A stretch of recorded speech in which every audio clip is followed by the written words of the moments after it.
Welcome to KMUZ Theater Talk. I'm your host, Ed Shopes. KMUZ Theater Talk comes your way the first and third Fridays of the month with news and in-depth interviews about auditions and performances of plays and musicals running at theaters throughout the Mid-Willamette Valley. On today's episode, I'll interview director Sarah Roth and actors Robert Henry and Diane Cooper from Edward Albee's masterwork, Who's Afraid of Virginia Woolf, playing 2 weekends only starting July 18th at Albany Civic Theater. And our second interview is with director Tanya Nichols and actors Beck Hazel and Sarah Horning from the beloved classic comedy The Curious Savage, running July 18th through August 3rd at Gallery Theater in McMinnville. But before we dive into the interviews, let's check the KMUZ Theater Talk calendar for news about auditions and shows happening at your favorite Mid-Willamette Valley theaters. At Gallery Theater in downtown McMinnville, The Curious Savage by John Patrick and directed by Tanya Nichols runs July 18th through August 3rd at Gallery's Arena Theater. This timely comedy is about a wealthy widow who discovers that money can't buy happiness, but it can fund dreams if you can keep it away from greedy relatives. Later in today's program, I'll interview Tanya and actors Beck Hazel and Sarah Horning, who thoughtfully preview this really fun comedy. And the musical Xanadu by Bean, Lynn, and Farrar, and directed by Kelly Jansen and Marla Nutman, will be on stage at Gallery Theater August 29th through September 21st. For show information and tickets, go to gallerytheater.org. On Newburgh's Penguin Productions' outdoor stage this summer from July 24th through August 9th is Upon the King, written by William Shakespeare, conceived and adapted by Andrew Philpott. Upon the King is adapted from 8 of Shakespeare's greatest history plays, weaving one continuous story of England's crown as it passes from king to king through acts both noble and treacherous. From the 100 Years' War with France to the chaos of the War of the Roses, this play captures the triumphs, betrayals, and humanity behind the throne as only Shakespeare can tell it. For show information and tickets, go to the Penguins on Stage webpage. For the Greater Salem area theaters, at Bridgetown Conservatory in Salem, it's a week and a musical summer camp at Bridgetown for students aged 12 through 20. They'll be cast in, rehearse, and perform The Lightning Thief, the Percy Jackson musical, all in one busy week. The camp runs August 11th through 15th at Bridgetown's downtown Salem location. Bridgetown's summer term college prep class runs each Saturday morning in Salem from July 12th through August 30th, and registration is also open for the fall term college prep class running September 13th through November 1st. These classes aim to give high school students the skills and training they need to successfully get accepted at the college theater program of their choice. Bridgetown students have had a remarkable 100% acceptance rate for the past 3 years running after attending college prep classes at the Bridgetown Conservatory Studio in downtown Salem. See the Bridgetown Salem Facebook page for how to sign up for the week-long summer camp and college prep classes, and for links and tickets to Bridgetown performances. At Kaiser Homegrown Theater, after a summer break, The Lion in Winter by James Goldman and directed by Linda Baker will close Kaiser Homegrown's 2025 season November 1st through 16th. For show information and tickets, go to kaiserhomegrowntheater.org and their Facebook page. At Pinnacle Theater in Salem, Black Comedy, a delirious British romp set in a blackout, continues at Pinnacle Theater through July 19th. It's directed by Debbie Neal. Lovesick and desperate, sculptor Brinsley Miller has embellished his apartment with furniture and objects d'art borrowed from the absent antique collector next door, hoping to impress his fiancée's pompous father and a wealthy art dealer. But his fussy neighbor returns home just as a blown fuse plunges the apartment building into darkness. Unexpected guests, errant electrical cords, and other snares impede Brinsley's frantic efforts to return his neighbor's borrowed furniture and art before light is restored. You can learn more about Black Comedy from director Debbie Neal and 2 actors from the show on our KMUZ Theater Talk podcast. On the Pinnacle Theater call board, Director Jennifer Jimshevsky will hold auditions July 19th for A Comedy of Errors by Ken Ludwig. That show runs October 3rd through 25th. And director Karen McCarty will hold auditions August 23rd for In-Laws, Outlaws, and Other People That Should Be Shot by Steve Franco. That show runs November 21st through December 13th. See the pentacletheater.org website and Facebook page for tickets, audition information, and to sign up for acting workshops. Struts and Frets Theater Company presents Shakespeare's A Midsummer Night's Dream on September 4th through 6th at the River's Edge Amphitheater in downtown Independence. See the Struts and Frets Facebook and Instagram pages for show information and to reserve your tickets at eventbrite.com. Theater 33's 2025 Summer New Plays Festival opens July 29th at Willamette University in Salem and runs through August 10th. Theater 33 is a new play development company that helps Pacific Northwest playwrights develop their new plays from 60-hour rehearsed script and hand workshop productions that add fully designed lights, sound, props, sets, and costumes to create world premiere full productions. The 2025 Summer Festival's 3x33 full productions will rotate on the Willamette U stage July 29th through August 10th. The plays include The City and the Sea, a new musical set in Astoria, Oregon by Paul Lewis, opening July 29th, Confabulous, a comedy drama by Susan Faust, opening July 30th, Wag-Me, a new thriller by R. Nicholas, opening July 23rd. The festival also includes 3 short pop-up plays. The first pop-up opens at Portland State University before moving to the Capitol Auto Pavilion and Willamette University in Salem, July 11th through August 8th. That show is Coal is King by Quick Jones. It's about a trailblazer for other women working in the coal industry. And 2 more pop-ups will play at Portland State University and Willamette University from July 12th through August 10th.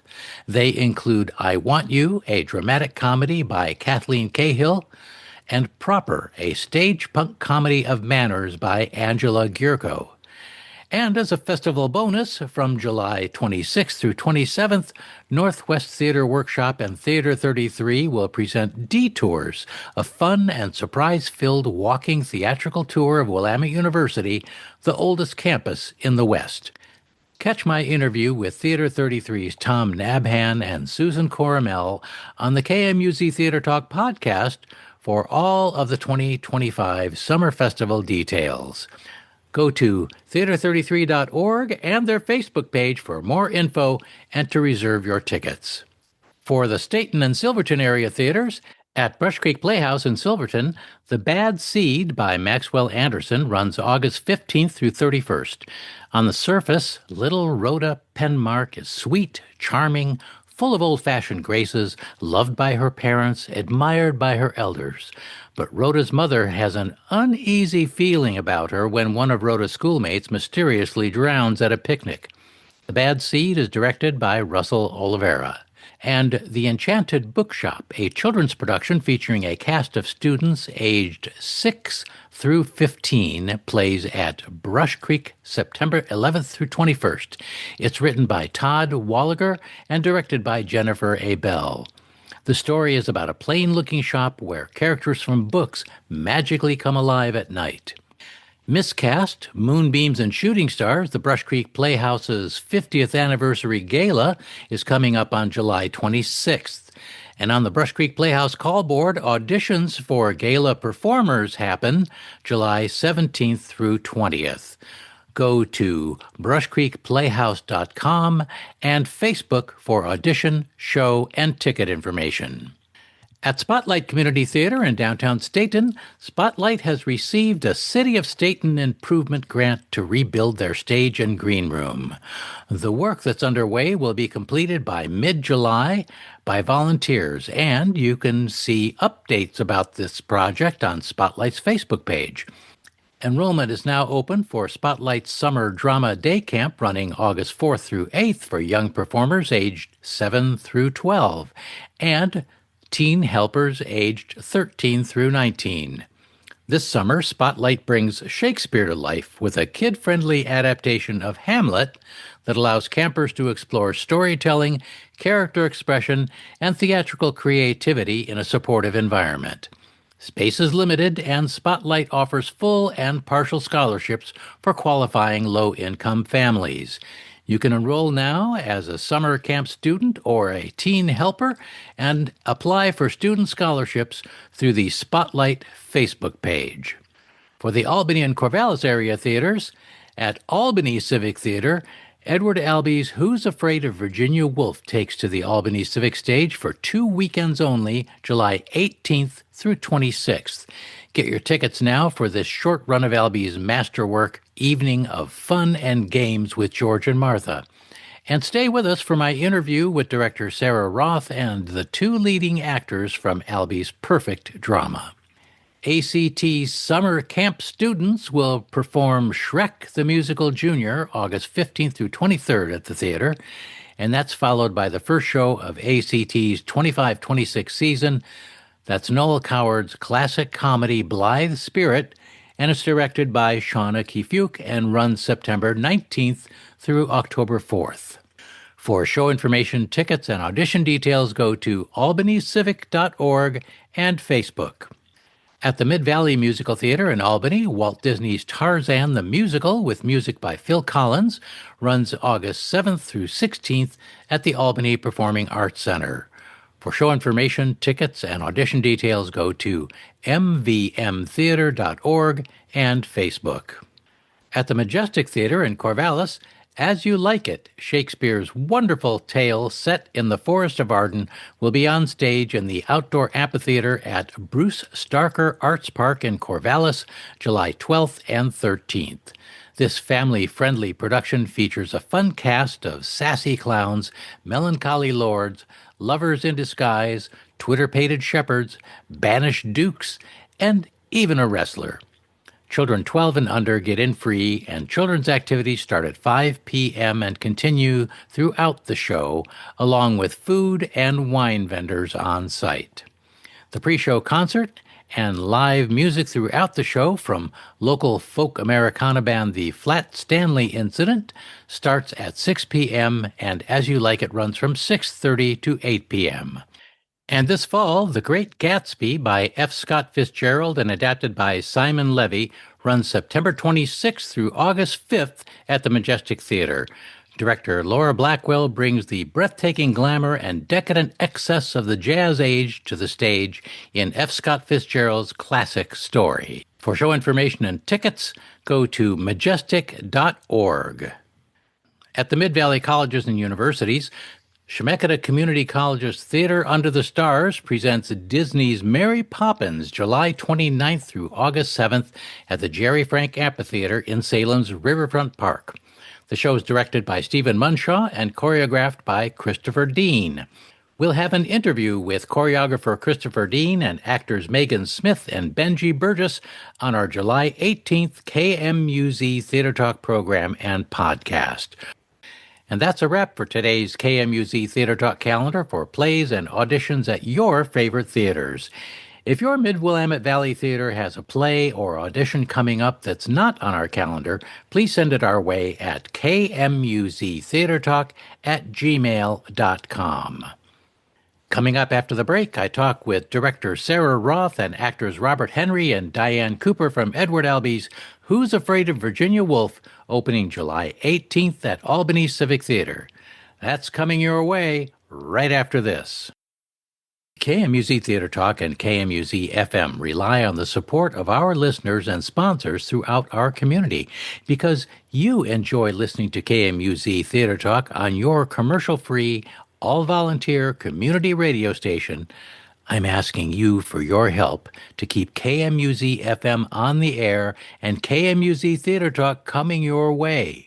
Please go to kmuz.org today, click on the donate button, and become a sustaining donor or make a one-time contribution that fits your budget. And thanks a million for your support. My first guest today here on KMUZ Theater Talk are from Albany Civic Theater, where my favorite drama is going to play later this month. And I have director Sarah Roth and actors Robert Henry and Diane Cooper from Who's Afraid of Virginia Woolf, Edward Albee's masterwork. Thank you for joining us here on KMUZ Theater Talk, and welcome. Thank you for having us. Thank you, Ed. So we were just talking about how this was my favorite drama, and I could go on and on about that. But do tell me, Sarah, why did you want to bring this drama to Albany Civic Theater in this moment? So I've read it many times over many, many years. I've seen it done many places. And so I really thought it was time. I actually submitted it on kind of a whim for this season, thinking I'm not ready for this. And then they chose it. And I was like, oh, well, I guess I am ready for this. It is such an important story. And I think this is the perfect time for it. I feel the same way as you. It's really super important. It's an American classic, and there are two titanic roles in Edward Albee's play, George and Martha. And Robert Henry, you're playing George, and Diane Cooper, you're playing Martha. Let's start with Diane. Most people remember Martha from the film version, but the stage version is an even stronger take on her. Tell me why you auditioned for this role and why it's important for you to be on stage. I auditioned for this role because back when I was a junior or senior in high school, we did the first act of it in our theater class. And I said, one of these days, I'm going to get to say that line, "What a dump." And it was just one of those plays that one of these days I wanted to do. And then all of a sudden, there it was. And very humbling, I got the part. And she's a very challenging, one of the hardest parts I've ever played. So it's a real challenge. There's so much emotion in her character, both hidden and finally breaking open at several points in the show. How do you deal with the idea that there's so much that George and Martha are fighting over all the time and how it's affected their marriage? I think anybody out there can relate at some point or another, especially if they're married or have had a relationship, to some of the stuff they're going through. It's just all kind of accumulated in one big showdown. And it's emotionally, it's hard. I hate her and I love her at the same time, and I understand her and I don't understand her. I think anybody out there can relate to her, especially a woman, on so many levels. Robert, as George, who many people consider to be not a strong man to anyone that looks at him from the outside, but he has his own inner strength and intelligence. What are the biggest challenges for you in approaching that role as Martha's partner? The emotional volatility of this role is really kind of what drew me to it in the first place. But I also find that to be the biggest challenge. Honestly, it was actually your production that you did a few years back that inspired me to want to do this, because I knew that was going to stretch my chops to their limit. And I'm trying to bring a relatability to George. I'm seeing what he's eventually trying to accomplish. I don't always agree with his choices, but I see what he's trying to accomplish, and I think at the end of it, it's, for the good. And so really trying to balance the poor choices he makes in terms of his treatment of Martha and some of the others, with what he's ultimately trying to accomplish is just, it's been such a fun challenge. Yeah. He's put on the defensive early. Yes. Yeah.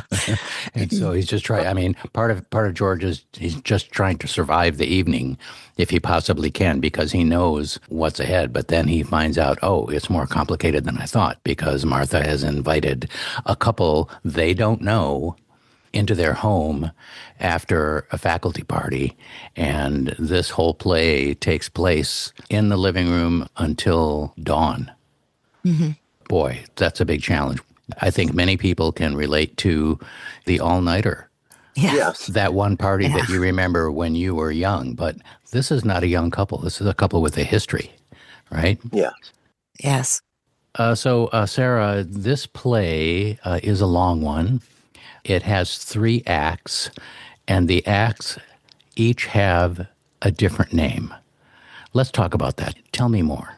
So I guess the overall show, it's a nice arc. Each of the acts is specific to the title of the act. And so Act 1 is Fun and Games, Yep. and Act 2 is Walpurgisnacht. And act 3 is the exorcism. If you're sitting in the audience and you look at the program and you see the names for acts like that, you know something big is going to happen in the show.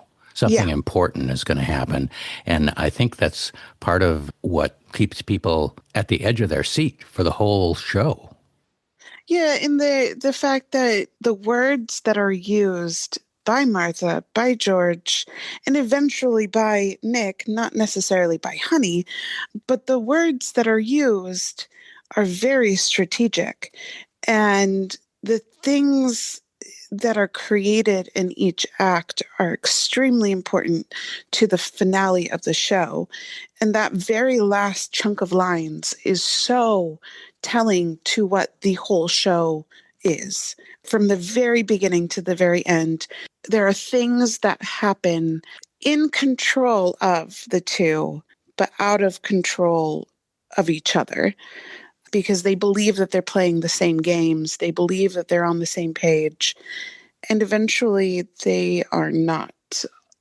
And every person will get something out of this show.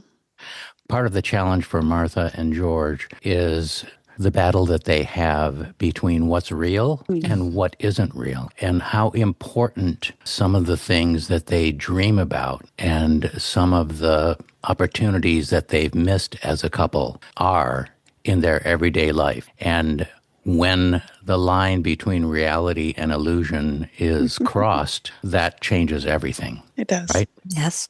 Yes.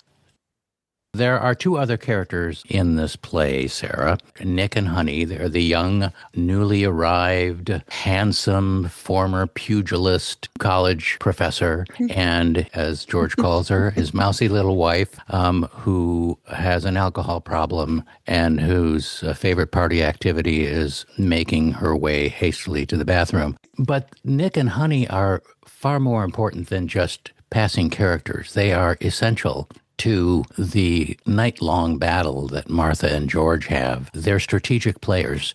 Tell me how you are approaching those 2 roles in this story.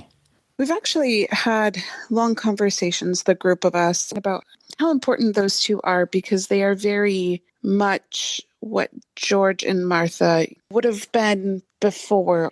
George and Martha showed the evolution of what Nick and Honey could be. Nick and Honey are the beginning, George and Martha are the end, in a way. Honey has such a different character arc, both of them do, than George and Martha. And they push everybody around them to different limits. And it's so important to see that. I think you probably would agree with me that Honey's character is underrated, right? Oh, 100%. sure. Oh, yeah. What she hears and how she responds when she does is fundamental, and especially it's fundamental to George's arc in this show. Robert, tell me what it's like for you in the moments that you spend with Honey in the second act of this show. As George, this is actually when I was saying about a lot of his choices that I don't agree with, was about how he was with Honey. Eventually, George kind of comes out guns a-blazing, and I feel like Honey is this collateral damage. Is she a victim in all of this? I mean, she has her own secrets.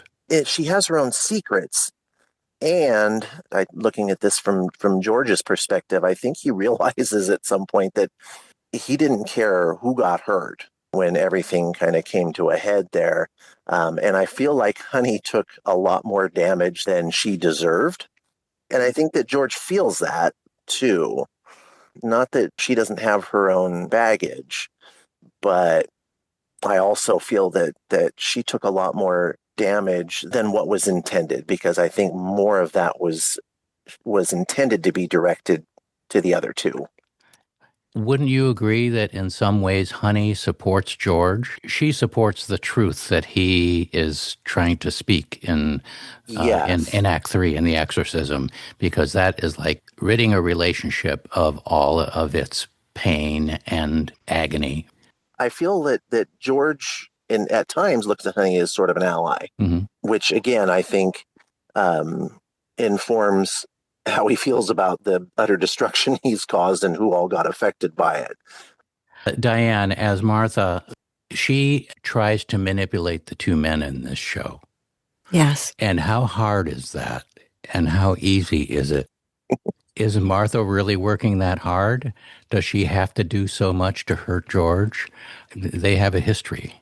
Mm-hmm. I think it's hard for her and easy for her. I think she says a line about the way of the society. I think she knows partly that it's expected and her heart isn't in it. Mm-hmm. And I think she loves George a lot, but she doesn't know how to be loved and how to give love. And she wants so much for him to notice her, to be intimate with her, not necessarily in a sexual way, but intimate as in two human beings that care about each other. And that's the hardest thing for me with her, is that that's where I care about her, because she wants this so much and she asks him so many times in different ways.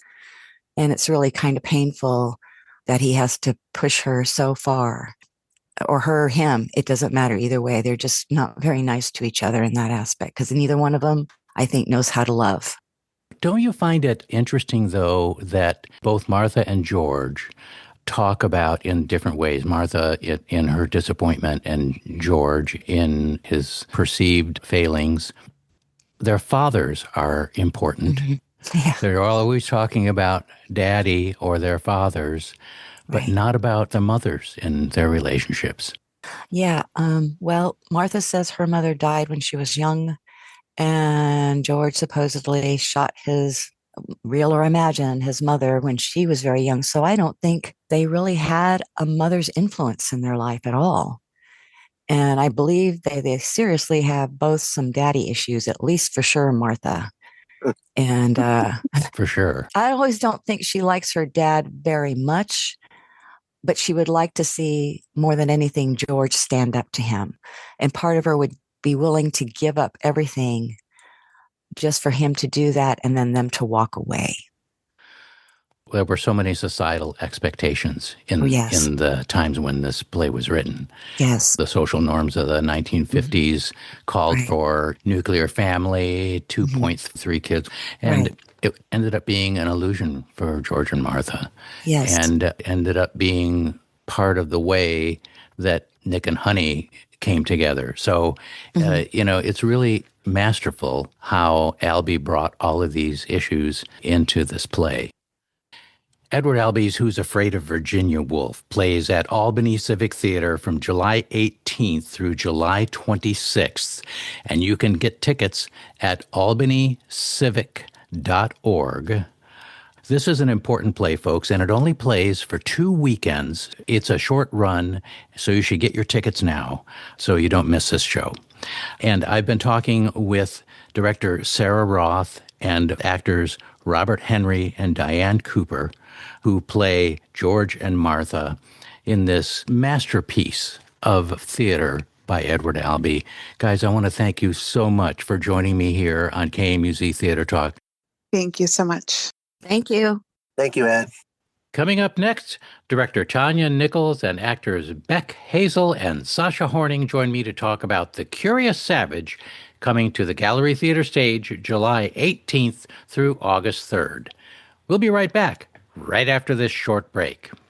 Hi, it's Ed Shopes here, host of KMUZ Theater Talk. I know you love hearing about shows and auditions at your favorite Mid-Valley theaters, or you wouldn't be listening to KMUZ Theater Talk right now.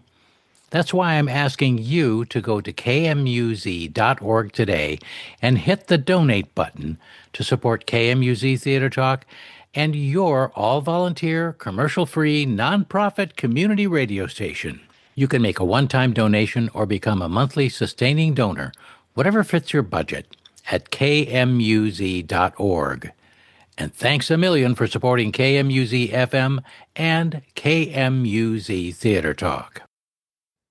Well, folks, we're going to talk about The Curious Savage, a classic older play that is seeing a current revival. It's been popular since the 1950s, and it's playing at the Gallery Theater in McMinnville, opening later this month. And I'm talking with director Tanya Nichols and actors Beck Hazel and Sasha Horning all about the show. Welcome to KMUZ Theater Talk, everyone. Thank you. Thank you so much. So nice to be here. Thank you. Hey, Tonya, this is a play that has been around the block a few times. What brought you to it, and why do you think it's important to do this show in the modern world? Well, what brought me to the show is dating back to the 80s when I was in high school. It was coming off of a 40-year run, and everyone had done it. And I sort of had a haughty attitude toward it that, been there, done that. And so when my high school director, had a pretty aggressive program, and he scholarshiped several of us out, and he stocked a lot of plays and required us to read them, I continued to skip The Curious Savage because I felt like, there probably wasn't anything in there for me. And so this is sort of the arc of me growing up and losing some of that youthful arrogance. Because when I finally took a look at it after I had gone to college for acting and then got my master's in directing, and you start sort of thinking why was something such a classic for so long? And so I took a look at it and realized why it had such staying power. And it's just the universal themes of greed versus a giving nature. There's a really sweet comparison there between people that we consider unfit for society versus people who are in society but behave in unfit ways. And just sort of begging those questions of what would we prefer in terms of who we keep company with. And I just found that there's a lot of universal questions for mankind, regardless of the time. And the lead, Mrs. Savage, is just such a sweet character to me because she's wholesome in what she wants to do, but she's got some hurdles to get over to accomplish that. And you get to see her blossom in the piece. But I think the biggest piece that drew me to wanting to be involved in the show is that by her presence in this place called the Cloisters, she transforms the people who are there in a very short amount of time. And the way she does that is simply by meeting them where they are and loving them as they are. And I think that that's something we can all take away in the way that we embrace our neighbors and the way we embrace, our checker at the grocery store, that if we meet them where we are, we will leave them better. Well, above all, this play is a comedy. It tells a story of the human condition, some challenges, some growth, and mostly about the relationships that are developed in this story. And I think, like all classic plays of a bygone era, the anachronism can be there, but it's the connections, it's the human part of the show, really, that keeps it relevant today. Don't you think? Very much so. Yeah. And playwright John Patrick issues kind of a warning at the beginning when the actors begin working with it that it's not to go for the easy laughs and to play the characters as honestly as possible. And I think that it actually becomes so much richer in the comedy, and it's a very funny show. And if you're not cheating and looking for, easy gags where you're sort of making fun of the characters, but instead you play the characters very serious. I mean, they're seriously who they are, but then the situational comedy intensifies, and it just really has a lot of very funny moments in it. The story really is about the wealthy widow, Mrs. Savage, who discovers that an inheritance that her husband left after he died can't buy happiness, but it can fund real dreams if you can keep it away from from the rest of the family that really wants to keep the money. This is kind of a telling tale. It's a tale of philanthropy and love for others as apart from yourself. To me, that's a fundamental part of what it is to be human, is to be giving and self-aware. Absolutely. And I think that, we have people who support the arts and people who support other people's interesting dreams, and those who offer, piano lessons for 8-year-olds and art lessons. And I feel like those pursuits are under ongoing attack in terms of when we're doing budget cuts within education and when we're doing, rethinking about what's important. And it's nice to have a Mrs. Savage to kind of raise that standard of sometimes these artistic dreams are very valuable to advancing the human condition and that lives are better off because of that. And it's just something she really believes in, and you get swept up in that vision. It leaves an audience ready to walk out and find out, where are the places where they could make a difference as well. Well, Beck Hazel, you're playing Mrs. Savage. Tell me what it is that attracts you to this character and what you hope to bring to the audience. Well, I think for me, after reading the script and the description of the character, just found some parallels in that I love to make people happy. And if I can give up something that is mine to make someone happy, or if I can provide a service to someone that makes them happy, I really enjoy that. And just some other parallels. She's not a slave to mathematics, and neither am I. And just the kind of quirky way that she dresses. I've been known to dress maybe not age appropriately, just comfortably. I have my own style.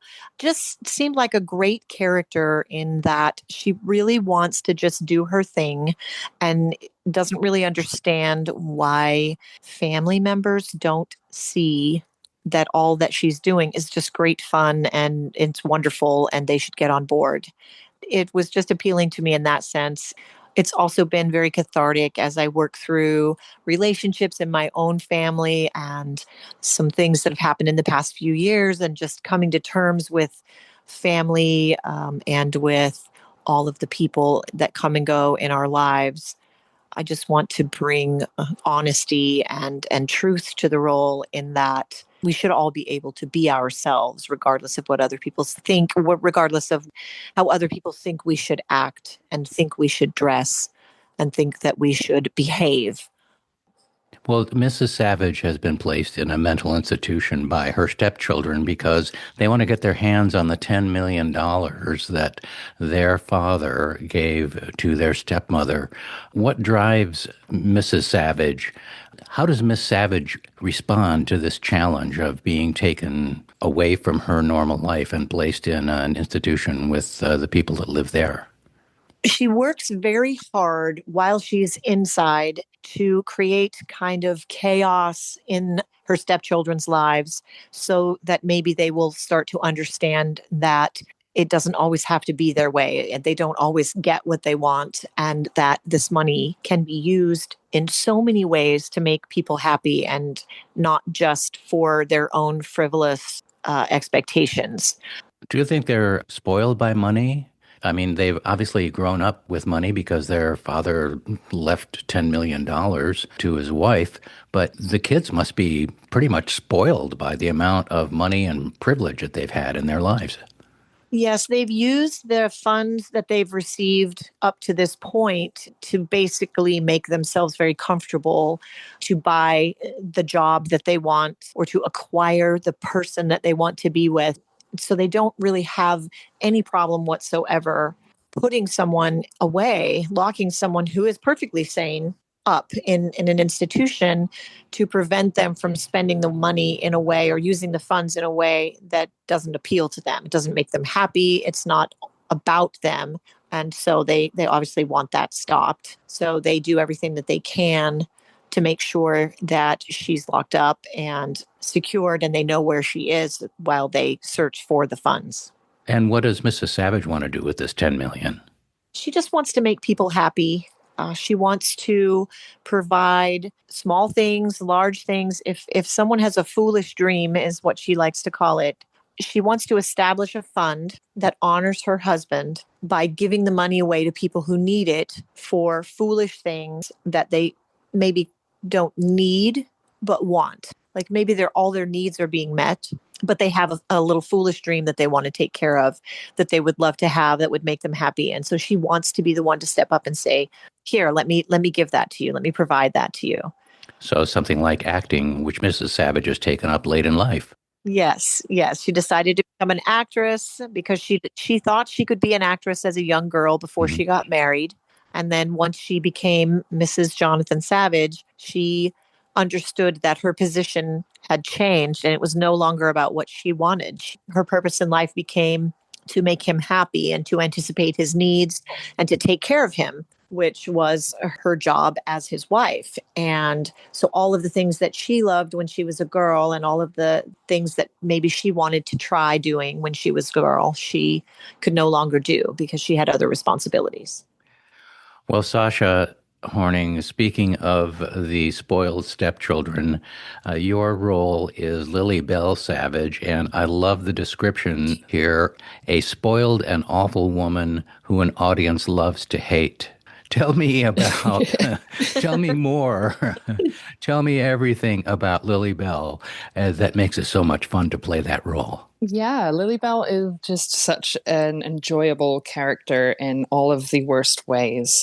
She is the front point of the triangulation of her siblings, centered between two brothers in high important roles in the country and in societies. An older brother, senator, a younger brother, judge, and just a piece of work in the middle who's kind of just riding the coattails of the family estate. So it just kind of leaves a lot of room for a lot of grossness that comes from the ability to just do whatever you want with the untapped wealth that comes from a family unit like that. So she just has a lot of frivolous nature to her and quite a lot of self-righteousness. Well, does she get her comeuppance or does she have a turning point in this show? Oh, I would hope she'd have her comeuppance. So I think you'd have to come and see what happens to poor Lily Bell and siblings. Oh, that's so sad. I was hoping she would change. What do you hope that the audience takes away from this battle of the family versus the stepmother and the role that the residents of the hospital where Mrs. Savage is rudely placed come out at the end of this play? What do you hope the audience is going to take away from all that? Yeah, I really hope that the audience gets to take away the messaging that, as simple as not judging a book by its cover. So in life, we encounter many people and we may have a first reaction to them that comes from the gut. This play asks that you move past that first judgment and into a second, more realistic judgment once you've kind of taken in a couple more facts about the situation or about someone's personage. I hope that it invites the audience to just sit with their relationships a little more and kind of think of their own humanity and where they can be a little more giving. And I think, as always, a really good piece of theater always reminds you to patronize the arts and to give back to the arts so that the arts can continue to give back to the future generations, because art is so important to all of us and however that touches your life. So that's the message I hope. Do you have a special moment in this show that really drives you as an artist? I think there's been a lot of great challenges that I've watched in my fellow artists that's been really enjoyable for me as somebody who's watched the show come together. I've watched a lot of people take on personal challenges to just push themselves through their characterization or through some of the skills that their character can perform. So I'm very excited to see that come to full fruition during the show and see just how my fellow castmates can just present clean and concise art and skills that they have formed for themselves. For myself, I think I've just really enjoyed working with the Gallery Theatre. This will be my debut with Gallery Theatre, and to work with such an established theatre and wonderful players in the theatre who have taken us under their wings, some of us that are debuting, I think is just wonderful. And I would like to just shout back out to the theatre and to the culture of the theatre and to our director, Tonya Nichols, for establishing a wonderful culture for us to bring this together for you. Well, you've landed in a very creative community. Beck, do you have a favorite moment that you look forward to in this show? I think for me, it's going to be the ending. I'm very much looking forward to the audience seeing the evolution of the characters and how all of the subplots, they all come together at the end and tie everything together. And it's such a beautiful story. I'm enjoying being a part of this process so much. And I can't wait to bring it to everyone and show them what a wonderful story this is. Well, there's quite a treasure hunt for a big bunch of negotiable bonds at the end Yes. of this show that really drives a hectic comedic moment. But everything ends, I think, pretty well for people, at least for the bonds and for Mrs. Savage and for what it means for her to be someone who cares about others. Yes. Tanya, is this play set on a unit set or does it have different locations? Where does the action take place? The action takes place all in the main living room for, it's called the Cloisters. It's a building on a grounds. And so the persons who live there are all in their final stages of finding their cure. So they're all doing very well with whatever their problem is. But it's a very high end mental institution. So the state-run ones at the time were fairly horrific. And we did quite a bit of research to try to, have an honest take on what a high-end institution would look like. The kind that Rosemary Kennedy went to was really the goal, because we're dealing with people with that kind of bankroll and that, potential to be there. Mm-hmm. So yeah, it's a singular set, and there's entrance in and out of the building on one side and in and out of the bedrooms and living spaces on the other side. And we get to see, as the Savage children come to visit, they're coming in and out through one door, and as the people who live there coming in and out of the living space, they're out of the other. So it sort of develops a push and pull across the stage, and a kind of good versus evil and nice versus mean sort of Mm-hmm. tension across that space as the different groups move in and out. Although it is just a singular space, it kind of gives it some fluidity and a little more complexity to it. And they're just flanked with these beautiful bay windows that lead out to the gardens as well. So like Tanya was saying, you've got the push and pull, but then you've got this illusion of freedom and everything that's barred up by the windows. So it kind of just creates this whole living space, but also the space of emotions being so live in there as well. Are you guys in the gallery main space? We're in the arena, the smaller one. That's a nice place. You're close to the audience. It's very intimate. And I think for a show like this, it's perfect. We invite you into the Cloisters with us. Yes. You'll really feel like you're in that living space. And so I think the room really lends to it. Right. Yes. And it's better to be at the Cloisters than at the Cuckoo's Nest. So, That's the one. That's correct. Tanya, why do you think this particular play and its setting of a 1950s era high-class mental institution is relevant in today's world? Well, I think that we are becoming so much more aware of the importance of checking in on people's mental space and having awareness of people's mental condition, and grace for that, and trying to figure out how to incorporate people who have foibles and weaknesses into everyday life, where at one point in time we would just sequester them. And so the issues that people in the Cloisters deal with, one of the characters, Hannibal, it's not written in the script that he has autism, but if you look at his character, the parallels are stunning to what we would in today's time call autism. And I think that's something that, is more prevalent, and we're trying to find ways to incorporate students and, adults into our workspaces and our personal spaces and our families. And so that's relevant. We have one of the characters has PTSD from the war, but it's never stated as that because it wouldn't have been labeled as that at the time. But when you look at his character, that's very much what he's struggling with. So when one of the characters is selectively mute, and that's something that wouldn't have had a label at the time either, but we have that now. And the question is, how do we incorporate people with a particular issue, but a lovely personage? And, how do we make them a part of our everyday life instead of saying, well, you're different, so therefore we need to lock you up? Well, that for me is the beauty of theater, is connecting to the humanity of a character, no matter what their challenge is, whether it's physical, mental, emotional. The challenges are shown on stage, but what really gives me the joy of theater is seeing those challenges met and dealt with. Yes, and I think the most beautiful part for me watching this come together as a director is, my hope was to develop a sense of community and family within the Cloisters, and the way that they look out for each other and the way that they shield one another from the things that scare them, or the things that, that cause an upset And watching how the actors have taken that to a completely different level and just really made them, they're like a wall around each other. And the playwright uses the words, it's an eggshell world. And it's like each of the players are aware that they need to hold that shell together for the other ones. And so they join in things that they know are not true because it's important to the other people that those things be true.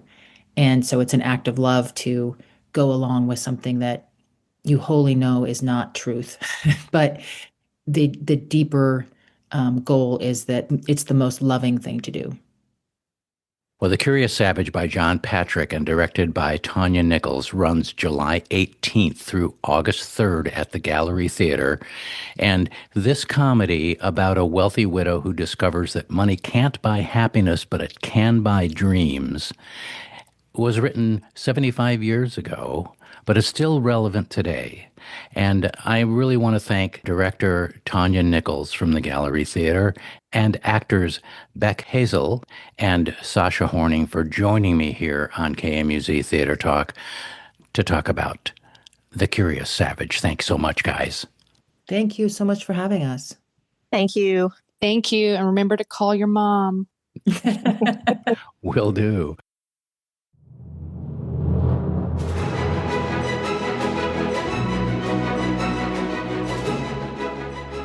Well, it's time to wind up today's KMUZ Theater Talk program. Thanks a million for listening. KMUZ Theater Talk comes your way at 9 a.m. the first and third Friday of the month on KMUZ at 100.7 and 88.5 FM. Also on KMWV FM Dallas at 98.3 HD2 and streaming worldwide at kmuz.org and on the KMUZ mobile app. If you'd like to share this program with your friends and hear more behind-the-curtain interviews, open your favorite podcast app and subscribe to KMUZ Theater Talk.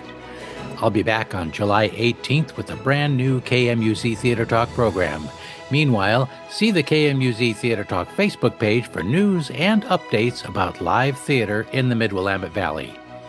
Next Friday at 9 a.m. on KMUZ 100.7 FM, you can tune into Talking About Art with Joel Zack. KMUZ Theater Talk is proud to partner with the Mid-Valley Theater Network and with Press Play Salem. And until next time, I'll see you in the front row.